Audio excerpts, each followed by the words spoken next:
മനക്കണക്ക് അതെടുത്ത് അങ്ങോട്ട് വെക്ക. മനക്കട അപ്പൊ ബുക്ക് വേണ്ട. എന്റെ കയ്യിൽ 7 തേങ്ങയുണ്ട്. എവിടെ നിന്ന് കിട്ടി സാറേ? 2 എണ്ണം അഖിലിന് കൊടുത്തു. എനിക്ക് വേണ്ട, വൈകിട്ട് കൊണ്ടുപോകാൻ പറ്റത്തില്ല. മനക്കണക്കാടാ. മനക്കണക്കാണ്. 3 എണ്ണം സുമേഷിന് കൊടുത്തു. ബാക്കി എത്ര തേങ്ങയുണ്ട്?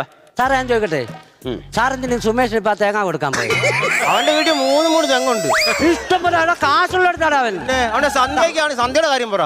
അല്ല മഞ്ജുവിന്റെ വീട്ടിൽ ഒരു വകയില്ല. ഞാനാണ്ട് അവൾ ചോറ് കൊണ്ടുവന്ന് മുളക് കുഴച്ച് മാത്രം കൊണ്ടുവന്ന് ഒരു തേങ്ങ കൊടുത്ത് അവിടെ ചമ്മന്തി അരച്ചോണ്ട് വരത്തില്ലേ? എന്താ വൃത്തിയുടെ സാറേ ഇത്? പാവങ്ങൾക്ക് വേണ്ട, ഒരു 10 കിലോ ചേർത്ത് സാധനം മേടിച്ചു കൂടെ? പിന്നെ പുണ്യം കിട്ടത്തില്ലയോ? എല്ലാം ഉള്ളടത്ത് കൊണ്ട് തേങ്ങ കൊണ്ട് മനക്കണക്ക് പറയുമ്പോ പടന്നോട് കയറി വന്നേണ്ട. ഈ കണക്ക് പഠിക്കണ്ട. അവിടെ അടുത്ത കണക്കിന് ബുക്ക് എടുത്തു നോക്ക്. എടുത്തു നോക്ക്. കണക്കിന് ബുക്ക് എടുത്തു വെക്കും.